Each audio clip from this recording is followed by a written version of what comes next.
Hello student. इस video के अंदर हम chapter number 7 control and coordination उसको थोड़ा और आगे डिस्कस करेंगे। आपने लास्ट वीडियो नहीं देखा है तो एक बार ज़रूर देख ले, जिसमें मैंने आपको एंडोक्राइन सिस्टम के बारे में बताया था। ओके, एंडोक्राइन जो सिस्टम है वो किससे बना हुआ है? तो एंडोक्राइन ग्लैंड से बना हुआ है, अलग अलग टाइप की ग्लैंड से, जैसे पिट्यूटरी ग्लैंड्स था।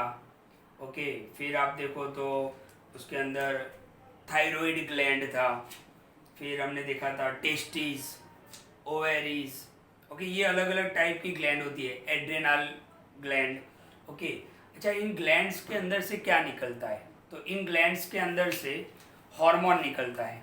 ओके, क्या निकलता है? हार्मोन्स निकलते हैं, और यही हार्मोन्स ब्लड के साथ मिक्स हो जाते हैं और टारगेट करते हैं स्पेसिफिक टिश्यू को, स्पेसिफिक ऑर्गन को या स्पेसिफिक सेल को। ये हमने ऑलरेडी देख लिया है। अच्छा, कौन से ग्लैंड से कौन से हार्मोन्स निकलते हैं वो भी मैंने आपको समझा दिया है।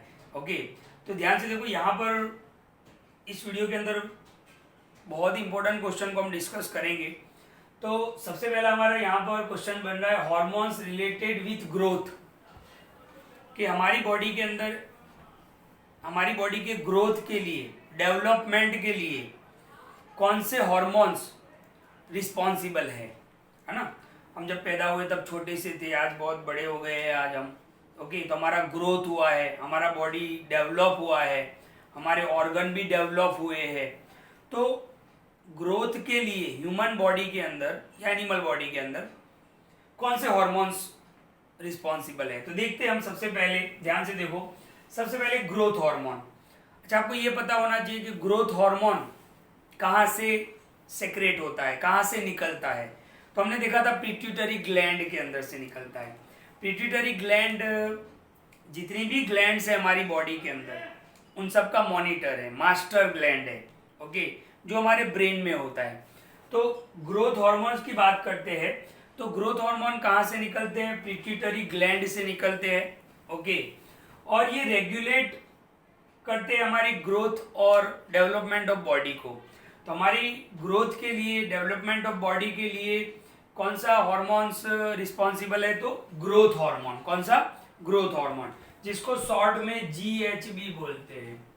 शॉर्ट में क्या बोलते हैं? GH।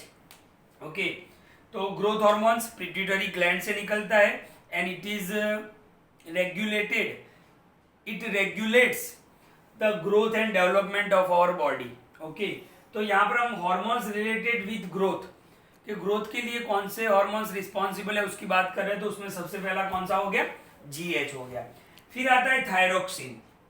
थायरोक्सिन भी एक हार्मोन है जो थायराइड ग्लैंड से निकलता है। आप देख सकते हो कहां से निकलता है? थायराइड ग्लैंड से निकलता है। अच्छा, it is necessary for the balanced growth of body. जो थायरोक्सिन हार्मोन्स है वो बैलेंस्ड ग्रोथ बॉडी का हो, उसके लिए जरूरी है ना? बैलेंस ग्रोथ यानी आप समझ सकते हो कि जो हमारा बॉडी ऑर्गन जो ग्रोथ करते हैं, कभी ऐसा नहीं होता है कि एक हाथ बड़ा हो गया एक हाथ छोटा हो गया, नहीं होता है। ऐसा होता है? ऐसा नहीं होता है। ओके, कि भाई एक ये उंगली जो सबसे बड़ी है वो सबसे छोटी रह गई, या ये उंगली बड़ी हो गई। तो ये ग्रोथ को बैलेंस में रखता है। कौन? थायरोक्सिन। कहां से निकलता है? थायराइड ग्लैंड से निकलता है। अच्छा, इसका एक और भी एक इंपॉर्टेंट पॉइंट है, वो हम डिस्कस कर लेते हैं कि आयोडीन इज एसेंशियल। आयोडीन, जो हम खाना खाते हैं उसमें आयोडीन होना चाहिए। हमारे डाइट के अंदर आयोडीन हमें, हमारी बॉडी को अच्छी तरीके से मिलना चाहिए, क्योंकि यही आयोडीन क्या करता है? थायरोक्सिन जो हार्मोन्स है उसको जमा करता है, सिंथेसिस करता है। ओके, अगर हम हमारे खाने के अंदर, स्पेशली सॉल्ट के अंदर, ऐसा सॉल्ट खाते हैं हम जिसमें आयोडीन होता है, तो आयोडीन हमारी बॉडी के लिए बहुत जरूरी है, जिसका काम क्या है? थायरोक्सिन को जमा करना, जो थायराइड ग्लैंड से निकलता है। ओके, तो अगर आयोडीन हमें जितनी क्वांटिटी में हमारी बॉडी को चाहिए उतनी क्वांटिटी में नहीं मिलेगा, तो फिर क्या होगा कि थायरोक्सिन हार्मोन्स जमा नहीं हो पाएंगे, और इससे फिर गोइटर नाम की बीमारी भी हो सकती है। ओके, अच्छा, ये जो थायरोक्सिन हार्मोन्स है वो हमारी बॉडी के अंदर हम जो खाना खाते हैं उसमें कार्बोहाइड्रेट होता है, प्रोटीन होता है, फैट होता है, उसको रेगुलेट करने का काम करता है, उसको संभालने का काम करता है। तो और लास्ट पॉइंट मैंने बताया necessary for the balance growth, है ना। बैलेंस ग्रोथ के लिए थायरोक्सिन हार्मोन्स जरूरी है, जो कहाँ से निकलता है, थायराइड ग्लैंड से निकलता है। तो ये था हम hormones related with growth. Okay, hormones related with growth, तो उसमें आपको दो लिखने हैं, ग्रोथ हार्मोन भी लिखना है और थायरोक्सिन के बारे में भी लिखना है। अच्छा, अब हम थोड़ा आगे चलते हैं। तो ये तो बात हुई ग्रोथ कि हमारी बॉडी का जो ग्रोथ होता है वो कौन से हार्मोन से होता है, तो growth hormones and thyroxine hormones. Growth hormones कहाँ से निकलता है, पिट्यूटरी ग्लैंड से, और थायरोक्सिन कहाँ से निकलता है, थायराइड ग्लैंड से। ओके, अब एक और इंपॉर्टेंट पॉइंट को हम यहाँ पर डिस्कस करते हैं, ध्यान से देखो, जिसका नाम है disorder caused by hormonal imbalance. अब यहाँ पर आपको समझना है कि हार्मोन्स जो निकलते हैं ग्लैंड से, कभी कभी क्या होता है कि कुछ लोगों के अंदर ज़्यादा हार्मोन्स रिलीज होते हैं, कुछ लोगों के अंदर कम निकलते हैं। अच्छा, ये हमारे कंट्रोल में नहीं होता है। हम चाहेंगे कि भाई आज इतना ही हार्मोन्स निकलना चाहिए, तो ऐसा नहीं होगा। वो बॉडी जो हमारा जो स्ट्रक्चर है, ओके, वो इसके हिसाब से होता है। लेकिन अगर इम्बैलेंस हुआ हार्मोन्स के अंदर, ओके, तो क्या क्या उसके डिसऑर्डर हो सकते हैं। ओके, तो देखते हैं सबसे पहले कि आपने देखा होगा कि कुछ लोग बहुत ही टॉल होते हैं, कुछ लोगों की हाइट बहुत कम होती है, तो it is due to hormonal imbalance. Okay, अब हाइट जब कब ज्यादा हो जाएगी, तो देखते हैं यहाँ पर मैंने लिखा है जायंट्स, है ना। कुछ लोग बहुत ही मतलब जायंट गोरिल्ला की तरह हो जाते हैं, उनके हाथ आप देखो, पैर देखो, उनके बॉडी पार्ट देखो, तो गोरिल्ला की तरह होते हैं। ओके, टॉल हो जाते हैं बहुत। तो ये सब कुछ जो डिसऑर्डर आपको देखने को मिलता है वो हार्मोनल इम्बैलेंस की वजह से होता है। ओके, तो देखते हैं जायंट्स, आदमी टॉल कब होगा, पर्सन कोई भी इंसान, है ना। आप देखते हो कभी कभी कि भाई ये है 15 साल का लेकिन लग रहा है 25 साल का लग रहा है। ओके, अच्छा, कुछ लोग होते हैं 25 साल के होते हैं, आपको 15 साल के लगेंगे। ओके, तो ये सब कुछ जो होता है वो हार्मोनल इम्बैलेंस की वजह से होता है। तो जायंट्स की बात करते हैं कि due to excess secretion of growth hormone, अगर ग्रोथ हार्मोन बहुत ही ज्यादा रिलीज होते हैं किसी की बॉडी के अंदर, जितनी क्वांटिटी की जरूरत है उससे ज्यादा हार्मोन, ग्रोथ हार्मोन रिलीज होते हैं, तो पर्सन बिकम्स जायंट, वो आदमी जायंट बन जाता है, टॉल बन जाता है, गोरिल्ला की तरह उस दिखता है, राइट। तो जायंट्स, तो ये डिसऑर्डर है। ओके, फिर देखते हैं ड्वार्फिज्म। ड्वार्फिज्म यानी आदमी की हाइट नहीं बढ़ती है, वो शॉर्ट रहता है।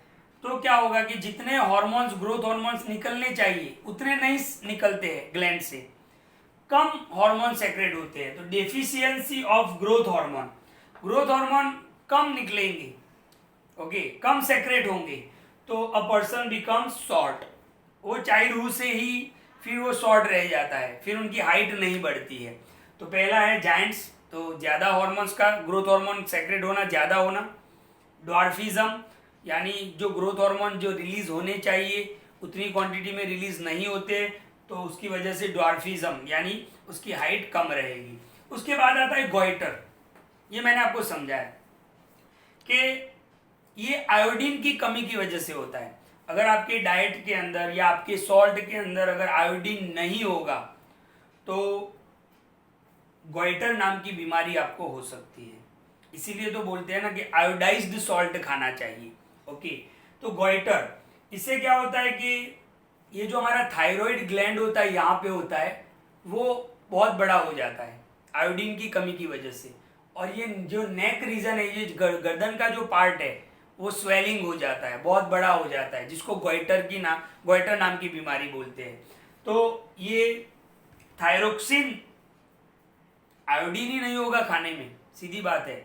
आयोडीन का काम क्या है, थायरोक्सिन हार्मोन्स को जमा करना। अब आपके खाने में आयोडीन की ही कमी होगी तो थायरोक्सिन जो है वो सिंथेसिस नहीं हो पाएंगे, जमा नहीं हो पाएंगे। और ये जो आपका जो गर्दन का पार्ट है, नेक, नेक रीजन जिसको बोलते हैं वो स्वेलिंग हो जाएगा, सूज जाएगा, बहुत बड़ा हो जाएगा, जिसको गोइटर नाम की बीमारी बोलते हैं। ओके, तो ये भी एक डिसऑर्डर है। अच्छा, इसमें लास्ट है डायबिटीज। इसमें जो लास्ट है वो डायबिटीज है। मैं आपको बता दूं डायबिटीज क्यों होता है। तो हमारी बॉडी के अंदर पेंक्रियाज नाम का एक ग्लैंड होता है जहां से इंसुलिन नाम का हॉर्मोन्स निकलता है। अब इंसुलिन अगर प्रॉपर क्वांटिटी के अंदर नहीं निकलेगा तो सीधी बात है कि ब्लड के अंदर शुगर का लेवल बढ़ जाएगा, शुगर का लेवल बढ़ जाएगा और इसी को बोलते हैं डायबिटीज।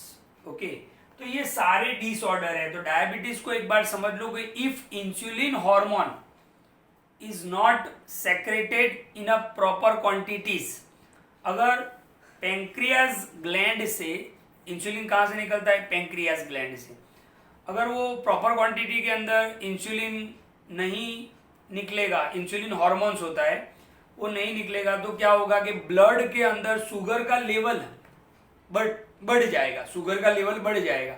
और आपको पता है कि शुगर का लेवल बढ़ जाना, इसको ही हम क्या बोलते हैं, डायबिटीज बोलते हैं। ओके, तो इंसुलिन प्रॉपर, अच्छा ये हमारे हाथ में नहीं होता है कि कौन सा हार्मोन्स कितना निकलेगा, वो हमारे बॉडी स्ट्रक्चर के हिसाब से होता है। ओके, आपकी लाइफस्टाइल कैसी है उस पर भी डिपेंडेंट करता है, आप कितने स्ट्रेस में रहते हो, आप कितने टेंशन में रहते हो या टेंशन फ्री रहते हो, इस पर भी डिपेंड करता है हार्मोन्स का निकलना। इसीलिए तो बोलते हैं ना, बिल्कुल फ्री माइंड रहो। ओके, टेंशन, जरूरत से ज़्यादा आपको टेंशन लेना ही नहीं है। ओके, तो ये सब कुछ डिपेंड करता है हार्मोन्स के ऊपर। तो डायबिटीज़ आपको समझ में आ गया होगा कि डायबिटीज़ क्यों होता है। फिर जिसको डायबिटीज़ होता है उनको डॉक्टर मीठा खाने से भी मना करते हैं, है ना, मतलब स्वीट्स खाने से भी मना करते हैं। फिर उनको रेगुलरली आप समझो कि वॉक भी करना पड़ता है, चलना पड़ता है मॉर्निंग या इवनिंग में। फिर उनको इंसुलिन के इंजेक्शन भी लेने पड़ते हैं और बहुत ज़्यादा मतलब उनको अपनी देखभाल करनी पड़ती है। तो डायबिटीज़ क्यों होता है, तो इंसुलिन नाम का हॉर्मोन्स अगर प्रॉपर क्वांटिटी के अंदर नहीं निकलेगा पेंक्रियाज ग्लैंड से तो डायबिटीज़ होगा। तो ये सारी मैंने बात की यहाँ पर डिसऑर्डर की, कि डिसऑर्डर क्यों होता है, तो हार्मोनल इम्बैलेंस की वजह से होता है। ओके, तो बिल्कुल वीडियो को आप ध्यान से देखें। यहाँ पर 2 इंपॉर्टेंट क्वेश्चन मैंने डिस्कस किए हैं। नेक्स्ट वीडियो के अंदर हम एड्रेनल ग्लैंड की बात करेंगे।